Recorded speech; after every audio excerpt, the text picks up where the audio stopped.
Rich Cowboy took his twins to find a wife, pretended to be poor until she spoke. Before we begin, take a moment to comment your city. Where are you watching from tonight? And when the story ends, don't forget to rate it from 0 to 10. Now find a quiet place, breathe deep, and let the whispers of the Wild West carry you into tonight's tale. The sunset burned across the open prairie, the dry wind lifting dust into the sky, the lonely cry of a bird echoing far away. A frail mother trembled as she clutched her feverish little boy in her arms. Beside her, a small daughter clung to the torn hem of her dress, eyes red from hunger and tears.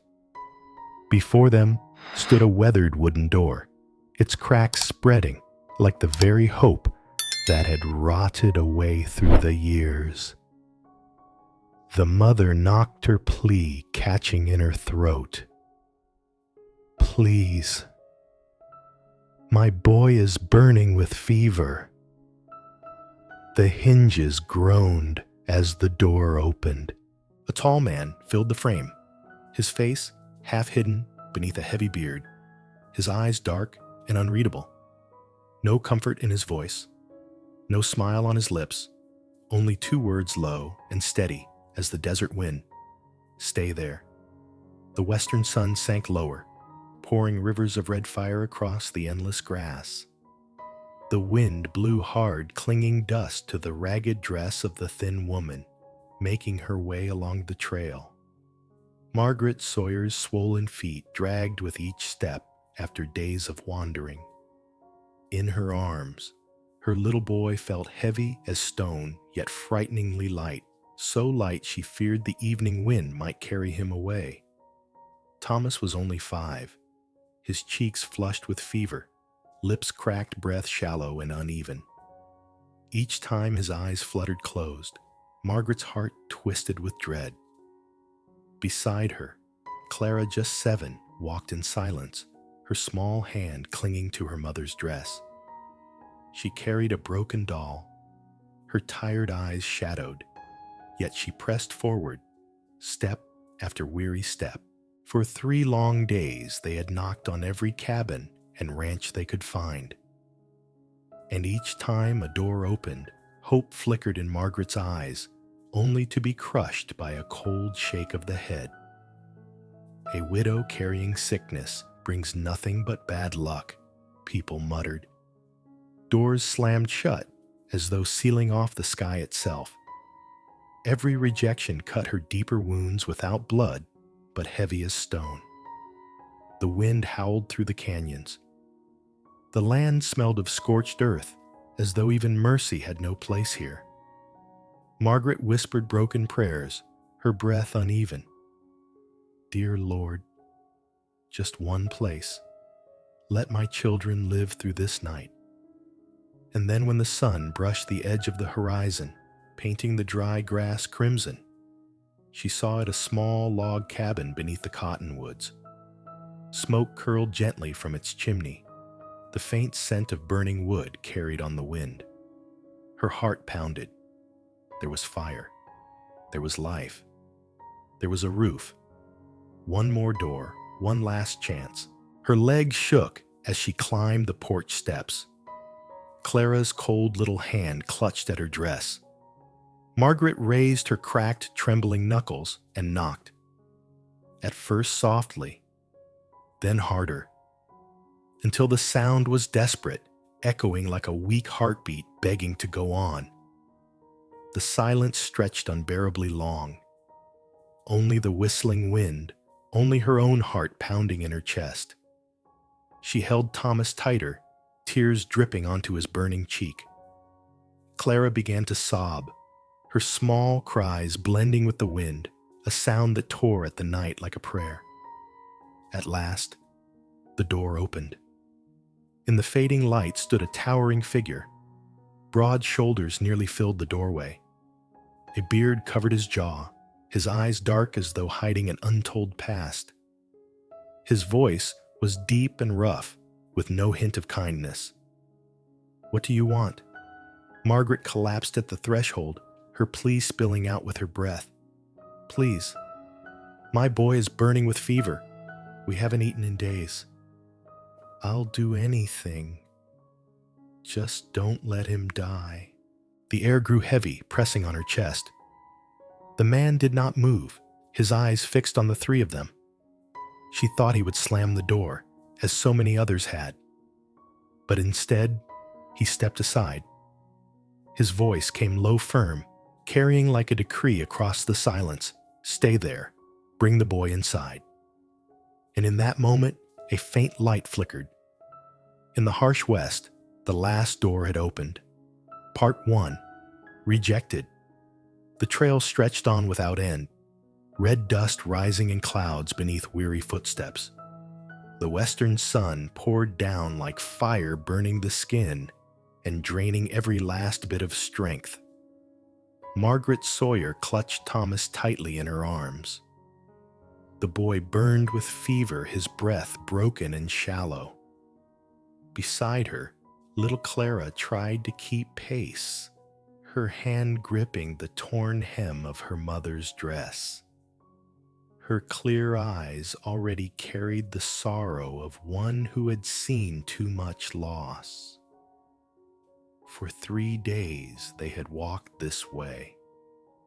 For 3 days they had knocked on cabins and ranch houses, begging for a trace of kindness. And every time a door opened, it was only to meet guarded eyes and cold refusals. That afternoon, with the sun still hanging overhead, Margaret gathered her courage and stepped toward a small farmstead. Inside came the sounds of chickens clucking, the thud of a knife on a wooden board. Hope stirred faintly in her chest. She knocked her voice hoarse. "Please, just a cup of water. My boy, he's burning up." The door cracked open. A middle-aged woman peered out. Her gaze dropped to the flushed child in Margaret's arms, then to Clara clutching her broken doll. For the briefest moment, her eyes softened, but at once she pulled back, her tone hard as oak. "A widow brings misfortune, and a sick child. Worse. You'd best keep moving." Then slam. The door shut. Margaret stood frozen. Thomas gave a faint moan. Clara gripped tighter, her red-rimmed eyes lifting to her mother's face, wordlessly asking why. The wind swept through, carrying the scent of dry hay and scorched grass. Margaret pressed her lips tight, swallowing back the sob rising in her chest. The next day, they walked again. Along the dusty road, each cabin like an island she longed to reach. Yet no matter how many times she knocked, the answers never changed. "We've mouths to feed of our own. Can't risk sickness spreading. Move along." Each word cut deep, like a blade carving into her heart. Clara said nothing, but her small hands trembled, as though afraid that if she let go of her mother's dress, they would vanish into the wild wind. Thomas was fading. His skin burned hot, his lips cracked and dry. Each breath carried the dust of the road. Margaret pressed her lips to his damp hair, whispering prayers into every minute. Once she sank to her knees beside the road. The earth beneath her was cracked and dry. Stretching her rough, bleeding hands through the fence, she begged a farmer standing beyond. "Just bread. A crust, anything. Please." The man's face was lined by sun and wind. His eyes flickered for a moment, but then he shook his head, turned away, and closed the wooden gate behind him. Margaret bowed her head, low tears falling into the dirt, leaving tiny dark circles that dried quickly under the burning sun. Clara knelt beside her, her small shoulders shaking, unable to understand why the world had turned against them. By the third evening, the sun bled red across the grasslands. Margaret staggered forward, her legs weighted as if bound with stone. In her arms, Thomas no longer had the strength to whimper, only the faint sound of broken breathing that tightened her chest with fear. Mama Clara whispered, "Willie, wake up." Margaret swallowed hard, unable to answer. The evening wind brushed her face, carrying the dry scent of hay and the distant clatter of hooves. The world seemed blind to the suffering of a mother and her children.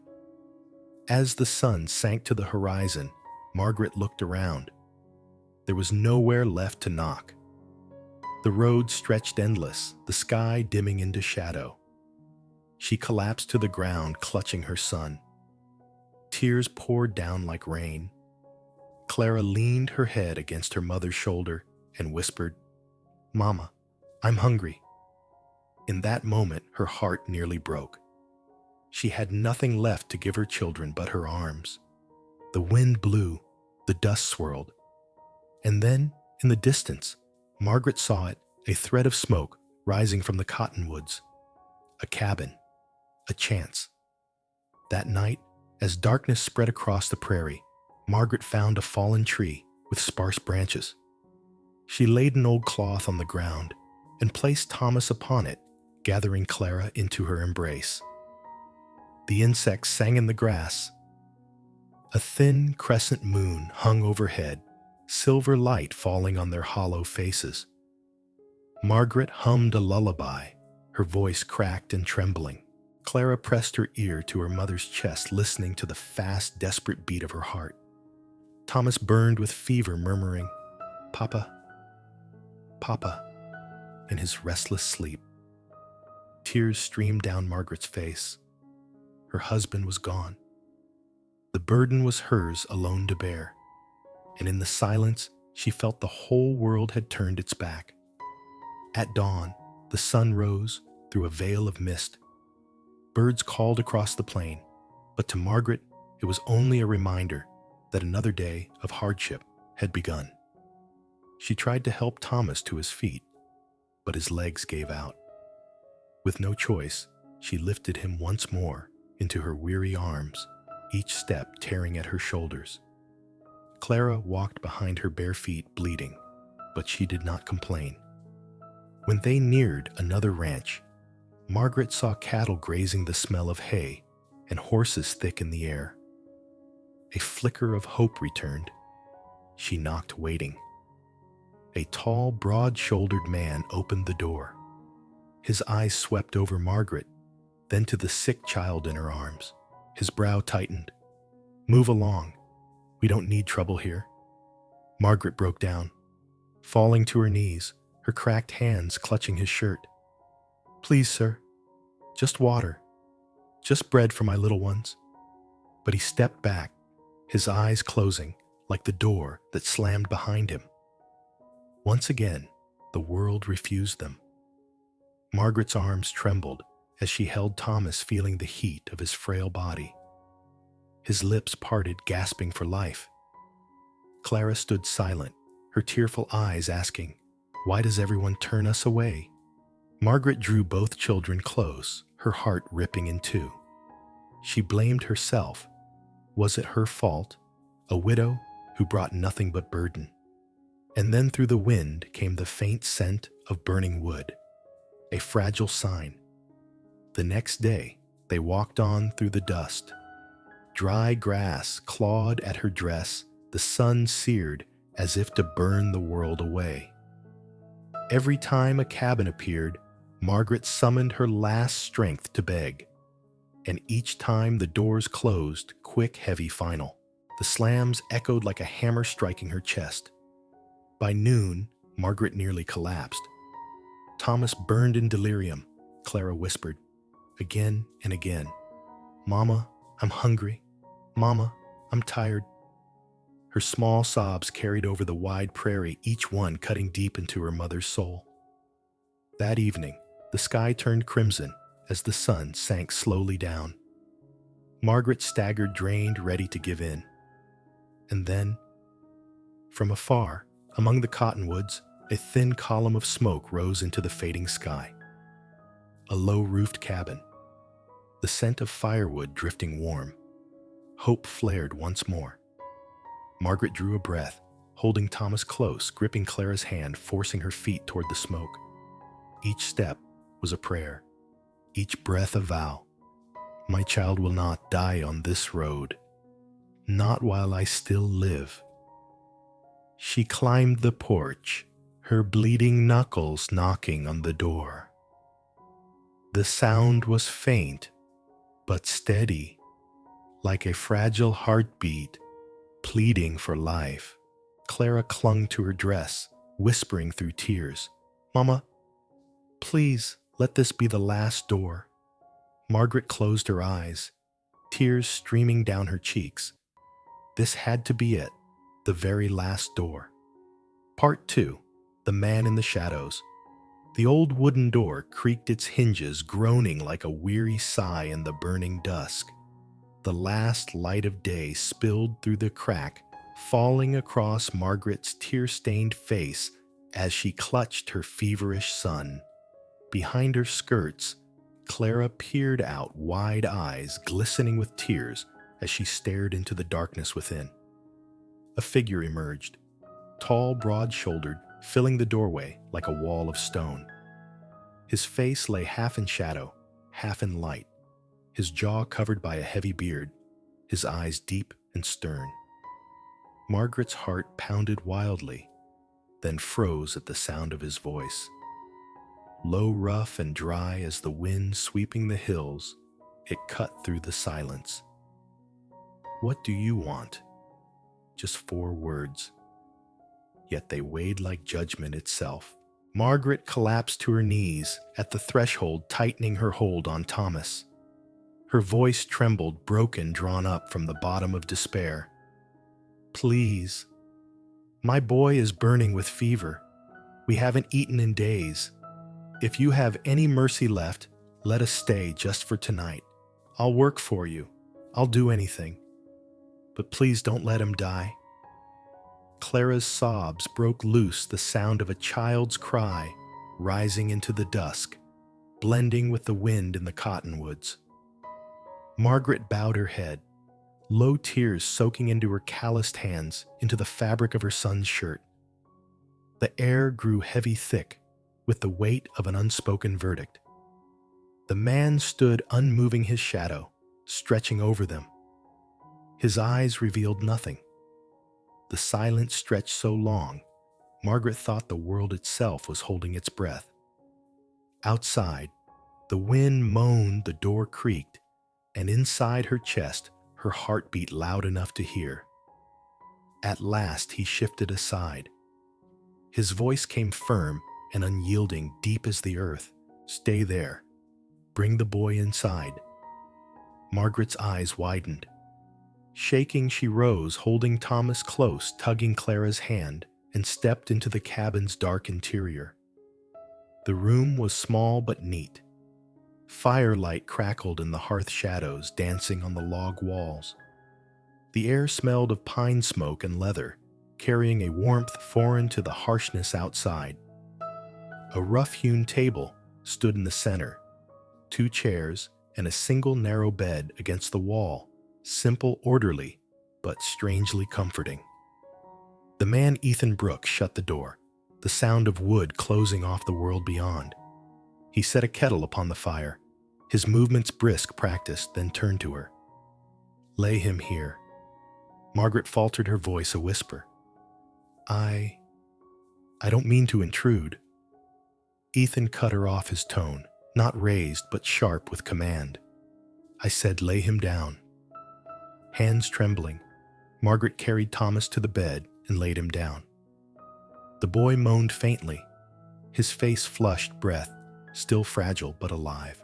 Margaret bent low, pressing a kiss to his damp forehead, her tears soaking into the pillow. From a shelf, Ethan took a small pouch, pouring dried leaves into the steaming water. A bitter, earthy scent rose with the vapor. He wrung a cloth, placed it gently against Thomas's brow. His movements were not tender, but careful, steady, the hands of a man long used to hard labor, never careless. Margaret sat frozen, Her hands clenched, her eyes fixed on him. After all the refusals, all the doors slammed in her face, here at last was a man bending down to save her son. The thought caught in her throat, silencing her with its weight. The fire popped, casting flickers of gold across Ethan's stern features. Without looking at her, he spoke, his voice low, not harsh, but edged with quiet resolve. "Sit. You're no use to him half dead on your feet." It sounded like an order, but within it lingered the faint trace of something else, something hidden. Margaret sank into the chair by the hearth. Clara climbed into her lap, rubbed her tired eyes, and drifted into sleep against her mother's chest. Ethan set a piece of hard bread on the table, poured water into a tin cup, and slid it toward her.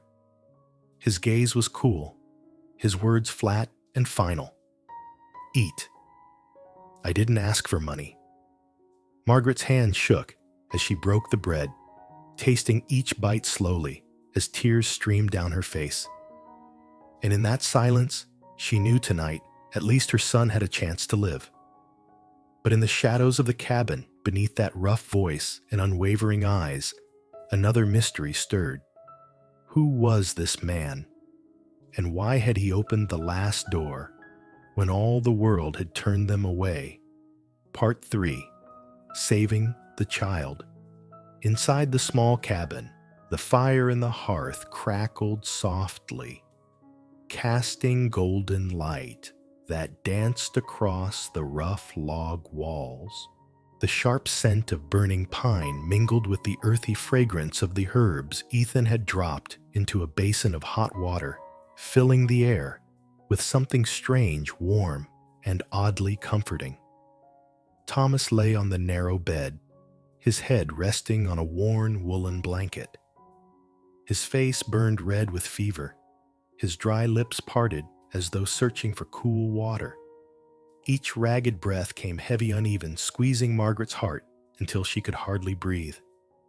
She sat at his side, her hands clenched tight, praying in silence. Ethan drew up a chair. His hands were rough, calloused, but steady. He wrung out a cloth in the steaming herbal water and laid it gently across the boy's forehead. A thin mist rose, wrapping Thomas's face in a veil of cooling vapor, slipping into the fire of his fever. The child moaned faintly, lashes trembling, then let out a long, softer breath. Margaret held her breath, her chest tightening. After all the refusals, after so many slammed doors, here at last was a man quietly bending over to tend her son. Her voice wavered. You know what to do?" Ethan did not look up. His reply was short, gravelly certain. "I've seen fever before. He needs time. And warmth." He changed the cloth again, his movements firm but never harsh. The fire popped and hissed as though echoing his patience. The same hands that once gripped reins, swung axes, or hauled stone, hands hardened by survival, now rested gently against the brow of a stranger's child. Margaret's throat closed with emotion. All those she had begged had turned her away. Yet this man, stern-guarded, silent, had opened his door and reached out to save. In the firelight, she saw more than a hard frontier survivor.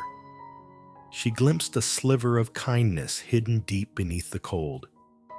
Clara leaned sleepily against her mother's eyes, heavy, but still watching Ethan's every move. Her voice came soft, as light as the wind outside. "Mama, he's helping Thomas." Margaret pulled her daughter closer, tears spilling once more. For the first time in endless days of despair, she felt they had found shelter.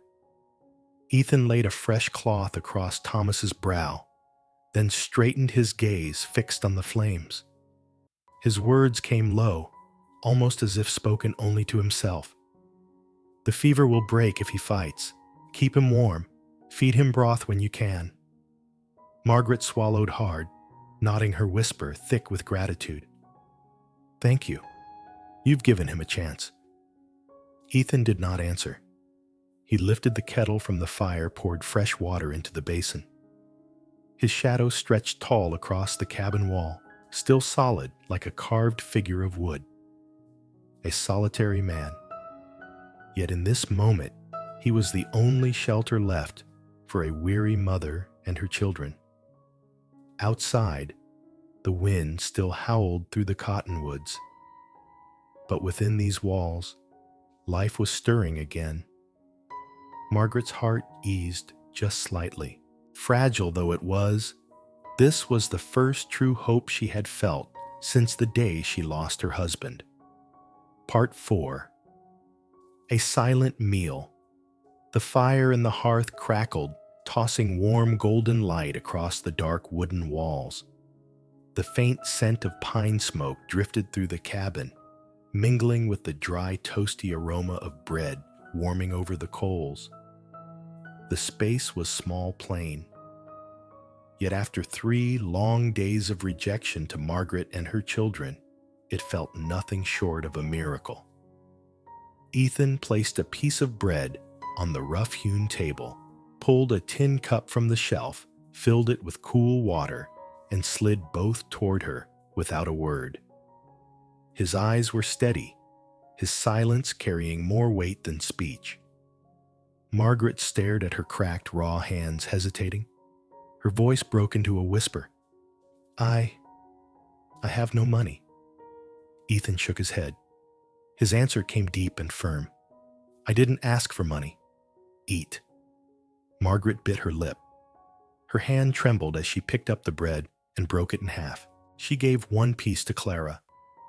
The little girl's eyes lit up as she took her first bite, hungry but careful chewing, slowly as if to make it last. Watching her, Margaret felt her throat tighten. On the bed, Thomas' stirred lips dry and cracked. Quickly, Margaret tore off a crumb, dipped it in water, and touched it to his mouth.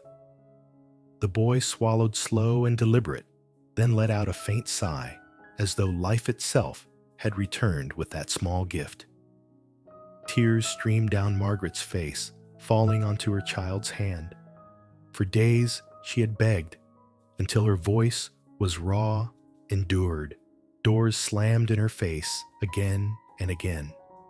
And now, with nothing more than a crust of bread and a sip of water, the simplest of things, her heart overflowed with a gentle kind of salvation. Her head bowed, her voice shook. "You've given us more than food. You've given us hope." Ethan did not reply. He sat down across from her, silent, his eyes fixed on the fire. The glow of red coals painted his features in bronze, but revealed nothing of what lay within. Still, the way he hadn't turned them away, the way he placed bread on the table without a word of barter, those things alone were a rare tenderness in this harsh land. Clara curled in her mother's lap, still chewing, then let her head rest against Margaret's chest, drifting toward sleep. On the bed, Thomas breathed easier, his chest no longer straining for air. The cabin grew quiet, filled only with the pop of the fire and the wind beyond the door. Margaret closed her eyes. Tears still slipped down her cheeks. But inside her, another fire stirred the fragile flame of faith that perhaps they were not entirely forsaken. And in that moment, the silence was no longer a sentence. It became a hidden embrace, a quiet shelter. Part 5. A fragile agreement. Morning light slipped through the cracks of the wooden door, laying a pale golden stripe across the cabin floor. The air felt fresher, carrying the damp scent of grass after a long night and the cheerful chatter of meadowbirds from the cottonwoods outside. Margaret opened her eyes, her body aching after a night on the wooden boards. Yet for the first time in days, she had not awakened to sobs or the sting of cold seeping into her bones. Clara was still curled beneath a worn shawl, her small face at peace in rare quiet sleep. On the bed, Thomas lay still, his cheeks no longer burning red, his breath steady and calm. Margaret laid a hand gently to his brow and felt the fever had eased. Tears welled in her eyes again, this time out of sheer relief. Footsteps sounded across the cabin. Ethan Brooks, long awake, poured coffee into a tin cup. Steam rose, mingling with the smoke of pine logs, filling the little room with warmth. He stood tall, his broad frame casting a long shadow, his face stern as if carved from stone. Margaret sat up quickly, bowing her head. "Thank you for letting us stay the night. We'll be on our way as soon as." Ethan turned, his voice cutting through hers, cold but certain. "Where would you go?" The words struck her silent. Too real, too cruel. She lowered her eyes to her son, then to Clara, still drowsy in her blanket. Her voice shook. "Wherever the road takes us. I can sew, I can cook. Someone must need a pair of hands." Ethan set the cup down hard, the clang of tin against wood sharp in the air.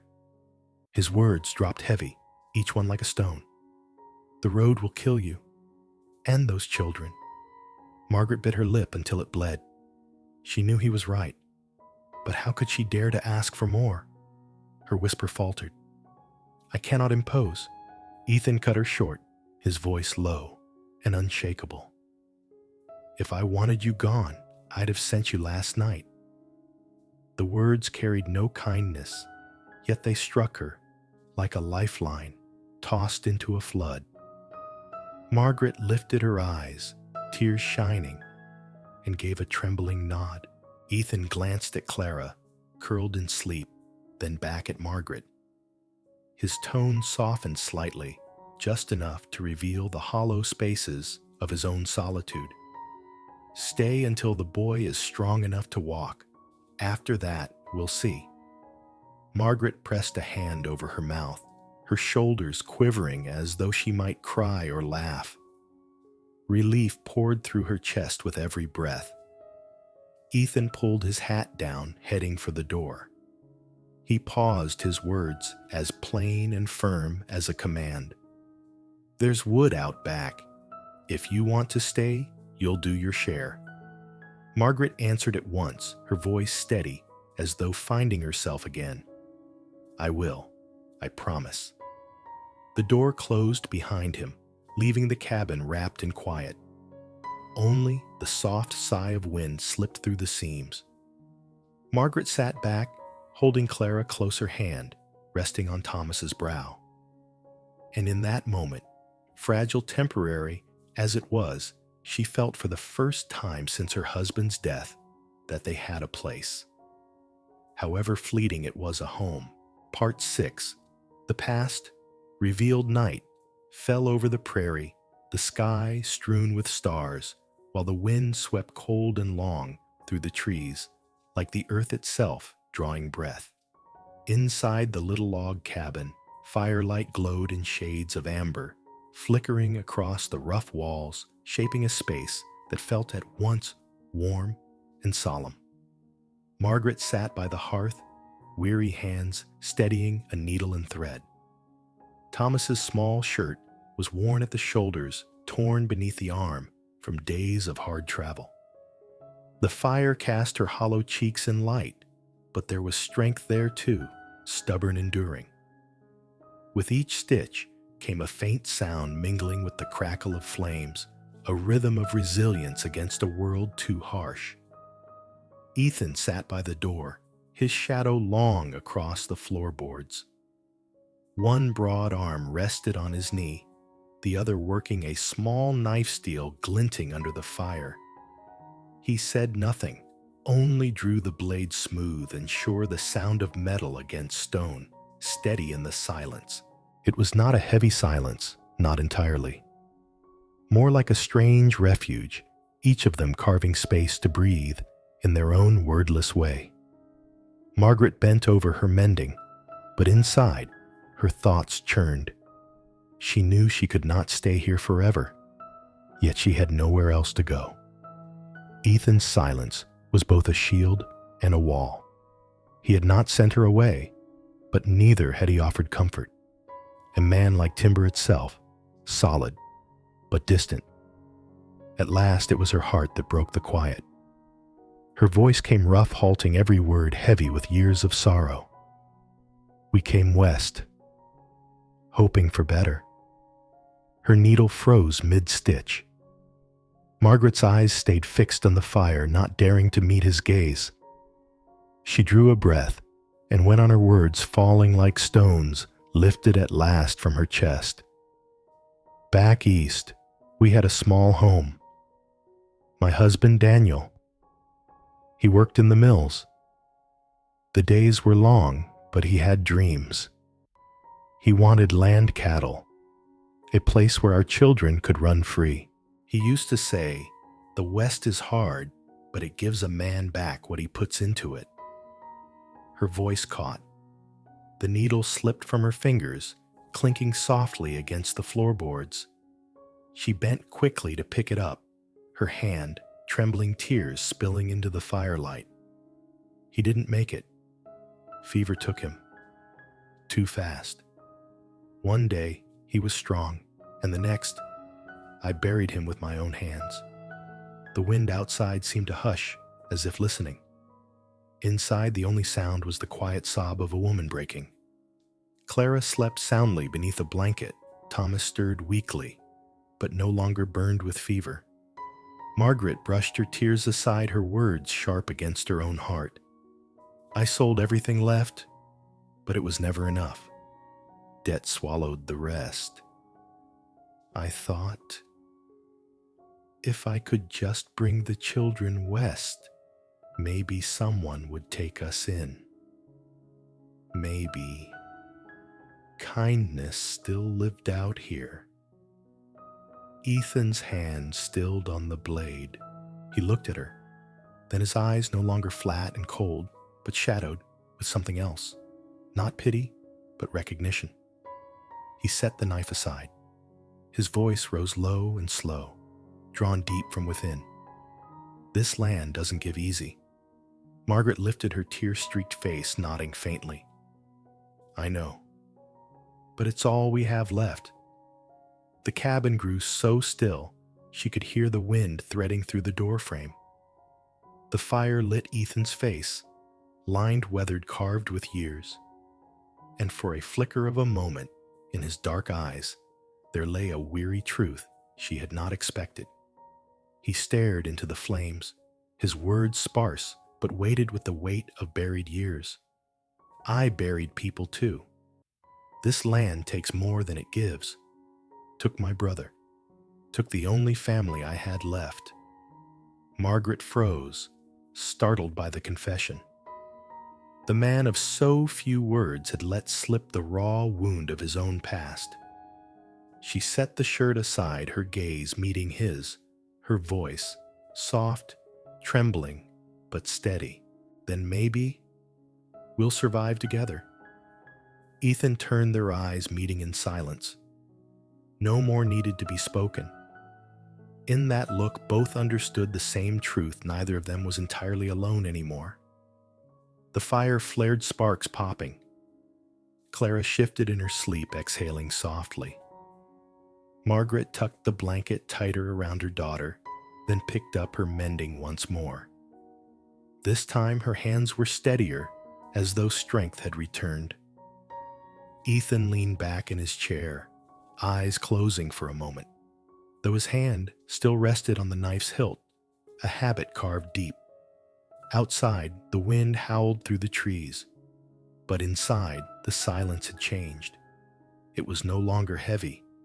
It had become shared, binding two strangers with the same ache of loss. That night, no more words were spoken. Yet within that silence, the most important thing had already been said. Loneliness had found an echo, and two wounded hearts had discovered a rhythm beating in time. Part 7. The Enemy Appears. The western afternoon poured down in waves of burning gold, the kind of sunlight that seared like fire. Ethan's cabin stood silent in that glow, surrounded by endless prairie.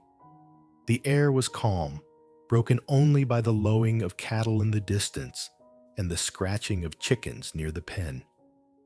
Margaret had just hung a washed cloth on the line when the sound struck her, a thunder of hooves, heavy urgent rising from the trail. Dust churned red into the sky. Clara, gathering kindling near the porch, startled and spun around, her wide eyes full of alarm. Margaret pulled her daughter close, her heart tightening as 3 riders broke through the haze. The one in front sat astride a great black horse, shoulders, broad polished boots gleaming. His face was carved of both wealth and cruelty, Clayton Garrison.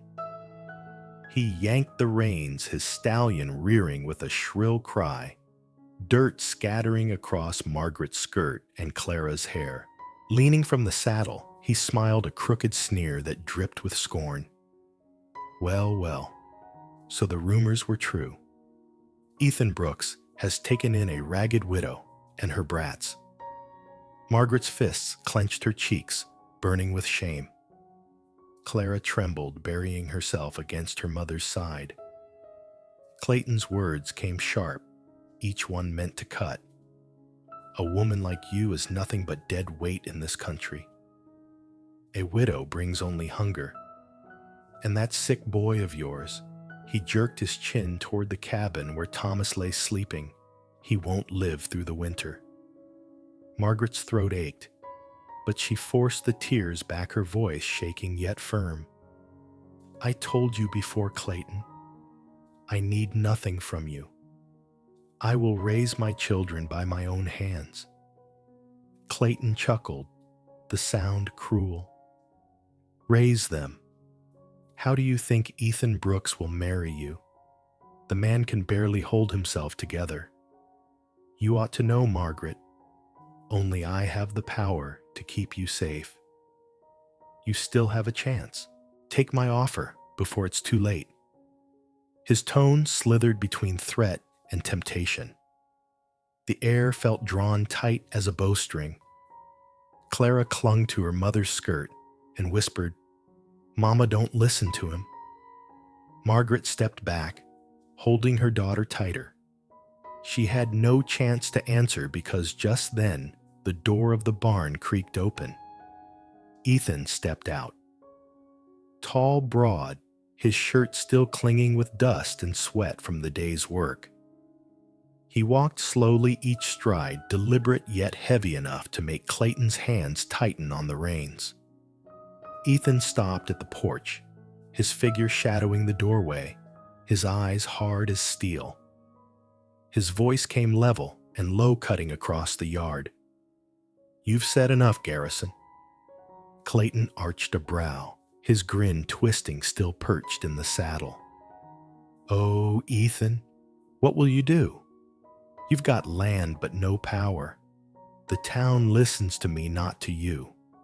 If you think you can shield this widow, you're only buying yourself trouble. Ethan didn't flinch. He peeled off his gloves, tossed them to the ground, then folded his arms across his chest. She's not interested. Ride on. A silence fell sharp as the edge of a blade. Sparrows burst from the fence line, scattering like smoke. Clayton's smirk darkened. A dangerous glint flickered in his eyes, his hand hovering near the pistol at his hip. Margaret held her breath, clutching Clara close, her heart pounding loud in her ears. For a heartbeat, the air itself seemed to freeze. Then Clayton spat into the dirt and jerked his reins. Fine. But remember this, Brooks. This isn't over. He flicked his head toward the men behind him. 3 horses wheeled as one, dust boiling up again before they disappeared into the prairie grass. The yard fell quiet once more, broken only by the wind and the thudding of Margaret's heart. She exhaled, her shoulders trembling. Clara looked up at Ethan, her eyes wide with fear. Margaret whispered, her voice breaking, "He'll come back." Ethan's jaw tightened as he stared into the fading horizon. His reply came slow, deep, carrying the weight of a vow. "Then we'll be ready." No flourish, no comfort, but the words dropped heavy in the dust like a promise. And in that moment, behind the cold eyes of the cowboy, Margaret glimpsed something she had long forgotten: safety. Part 8. The Silent Protector. The evening wind swept across the prairie, carrying the red dust still hanging from departing hooves. The cabin yard lay quiet, yet the air felt heavy, like a gray storm cloud that had not yet broken. Margaret stood at the porch, arms still wrapped tight around Clara, her tearful eyes fixed on the horizon where Clayton had vanished. Inside her churned a tide of fear and shame. Fear of his threat, shame that she had brought more danger to the man who had offered them shelter. Ethan walked slowly toward the porch, his tall frame casting a long shadow across the ground. He pulled off his hat, wiped the sweat from his brow. His eyes were cold as ever, but beneath them, Margaret sensed the tension. He stood there a long while saying nothing, letting the wind whistle through the open yard, letting the barn door creak on its hinges, the silence speaking louder than words. Margaret's voice wavered low and uncertain. "I never meant to bring trouble to your door." Ethan turned his gaze sharp but free of blame. His voice came deep, steady, slow. "You didn't bring it.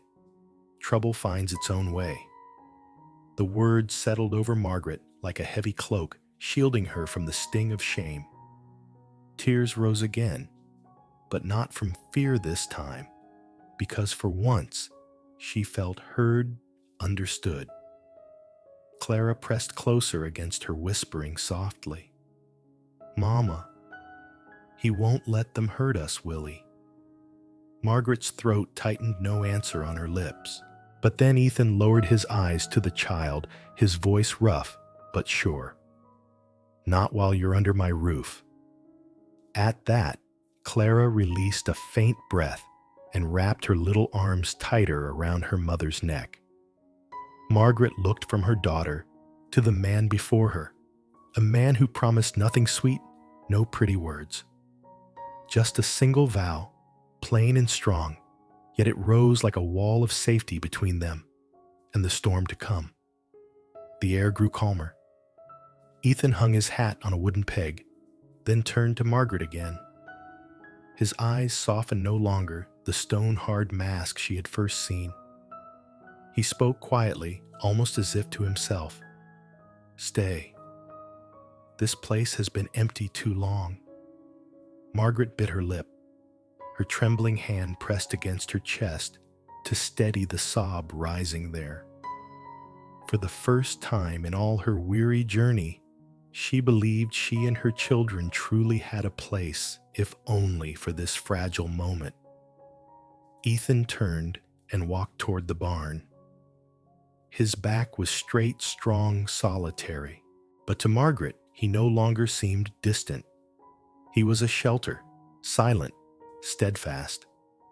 And as the prairie wind sighed through the grass, she whispered to herself, like a prayer, at last answered, "We're not alone anymore."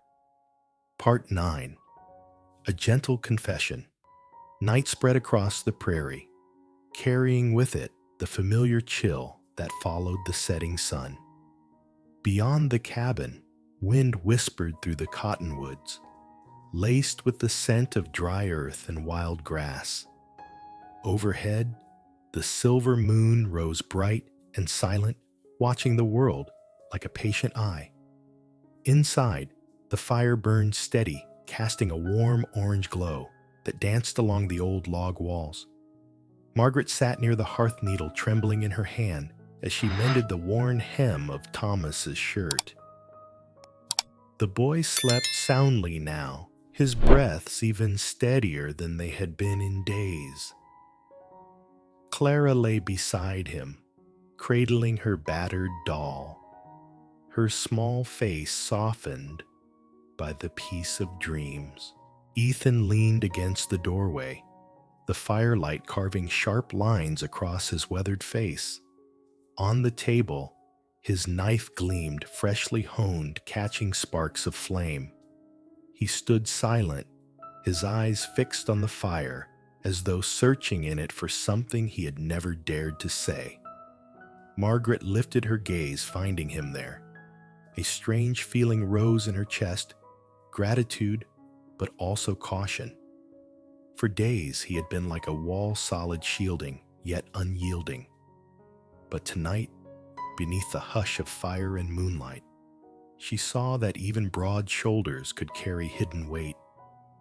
The silence stretched long, filled only by the crackle of flame and the wind outside the eaves. At last, Margaret let her needle fall, her voice breaking the quiet, soft, and unsure. "I never meant to trouble you. If you want us gone when Thomas is better, we'll go." Her words dropped heavy in the air like stones into still water. Ethan turned his head, his eyes darkening. He stepped to the table, his rough hand pressing against the wood, then looked straight at her. Time seemed to stop. His voice came rough low, carrying the force of something long held back. "I don't want you gone." Margaret froze, her heart-pounding eyes wide. She almost couldn't believe she had heard him right. After endless refusals, after doors slammed in her face, here was a man of few words, reserved and closed, speaking for, that turned her world upside down. Her lips trembled. "You mean that?" Ethan nodded slowly, his eyes lit with a rare, steady honesty. He lowered himself into a chair, his fingers tapping once on the table, his voice softer now, but certain. "This cabin's been quiet too long. Empty. You've brought life back into it. Into me." Heat stung Margaret's eyes. She pressed her hand to her mouth, her shoulders trembling as tears slipped free. After so many months of bearing her load in silence, here was what her heart had longed for. Not pity, not charity, but a reason to stay. Clara stirred in sleep, mumbling softly, then settled again. Thomas breathed steady color, slowly returning to his cheeks. The sight filled the room with something sacred, small, fragile, but full of meaning. Through her tears, Margaret looked back at Ethan. The firelight shimmered in his eyes, stern, yet softened, like a wall of stone cracked open to reveal a spring of water. Her words came in a whisper, broken with emotion. "Thank you for giving us more than shelter." Ethan did not speak. He only nodded once, his eyes holding hers, silent as a vow. And in that hush, the silence changed. It was no longer cold or heavy, but the gentle quiet of two souls who had finally found each other. The fire flared brighter, wrapping the cabin in warmth. Outside, the wind still moaned across the prairie, but it no longer had the power to make them tremble. For in that moment, though, no word of love was spoken. They had given one another something greater, a place to belong, a gentle confession, and a roof made not of wood, but of human kindness. Part 10. A Lifelong Promise. An autumn morning spread a veil of mist across the valley, white as lace drifting over the grasslands. Sunlight filtered through, golden and soft, tinting the haze with honeyed light. A cool breeze carried the scent of ripened apples along the fence rows and the damp earth left behind by the night's chill. Margaret opened the cabin door and stepped onto the porch. Her dress was plain, yet something had changed. Her eyes seemed brighter, her smile carrying a quiet glow. Clara ran ahead, braids bouncing in the morning sun, clutching her worn doll. Thomas thinner than other boys his age, but stronger than he had been in weeks, followed with shining eyes, watching the cattle graze lazily in the distance. Margaret drew a deep breath, filling her chest with crisp, sweet air. For the first time in months, morning did not begin with fear. The sound of hooves echoed at the gate. Ethan Brooks returned tall in the saddle, his coat dusty from the road. He dismounted, tied his horse, and walked forward, his stride firm, steady, like the even beat of a heart. In his hand, he carried a folded paper creased by wind. When he reached her, he stopped, his deep gaze resting on hers. The morning light revealed both his sternness and the faint trace of a smile. He held out the paper. His voice came low, rough, but each word heavy with meaning. A marriage license. I won't pretend anymore. Margaret froze. The breeze lifted strands of her hair across her face, her eyes widening, shimmering like a lake touched by wind. She reached out, trembling, to touch the paper, hardly believing. Ethan went on, voice deep, gravelly, but certain. I was a fool to think I could keep you at arm's length. I don't have much, but what I have, I want to share with you, with your children, if you'll have me. Margaret's hand rose to her mouth. Her shoulders shook as tears spilled, not bitter tears of despair, but sweet tears of a heart reborn. Clara rushed to her side, tugging at her sleeve. Mama, what does it mean? Margaret knelt, pulling Clara close with Thomas just behind her. Her voice broke, but her smile shone bright. It means we have a home, a family. She lifted her gaze to Ethan. The long nights, the slammed doors, the cruel refusals, all faded away. What remained was this autumn morning, this solitary man opening his arms, and a new promise. Yes, she whispered. Then louder, steadier. Yes, Ethan, we'll have you. For the first time in years, Ethan smiled, a true smile, not fleeting or guarded, but deep and warm, softening the lines of his face. He reached down his rough hand, closing firmly over hers, her hand thin, worn but strong. In that touch lay a covenant no one could break. The autumn wind stirred the branches heavy with fruit. The children's laughter rang out pure and bright, skipping across the fields like music. The little log cabin, once only a shelter, was now the heart of a home. The fire inside them no longer burned, only to survive the night, but as a lantern for the days ahead. Ethan squeezed Margaret's hand, his voice deep, yet gentled into a vow. You're not alone now, not anymore. Margaret nodded, tears glimmering through her smile, as though the whole world had finally drawn her close. It was more than a paper, more than a license. It was the beginning of a new life, where sorrow gave way to hope and pain was transformed into belonging. That autumn day, at the gate of a modest ranch, a lifelong promise was sealed, not with rings, nor with a church, but with earth and sky, and two hearts once broken now beating as one. The sun slipped toward the hills, painting the sky amber. Ethan's small ranch glowed with evening light and children's laughter. Clara circled the young apple trees, hair flying in the breeze. Thomas, stronger now, chased after her, his steps steady, his eyes alight with joy. From the cabin, firelight spilled warm against the twilight, carrying the scent of pine smoke and fresh cornbread. On the porch, Ethan and Margaret stood hand in hand. No words were needed. In their joined palms lay a vow that would outlast the storms of the West.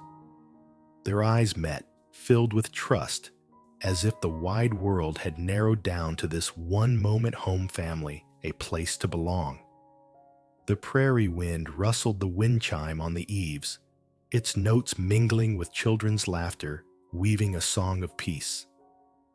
In the harsh West, where land was unforgiving and hearts grew guarded, love and kindness had built a stronger shelter than stone. Ethan, the silent cowboy.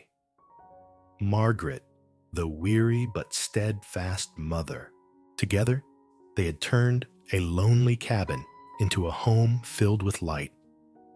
And as night fell, with fire glowing on the children's faces, Ethan bent toward Margaret, his voice rough spare, but filled with eternity. "You're not alone now." Tears glistened in Margaret's eyes, but they were tears of joy, whole and overflowing.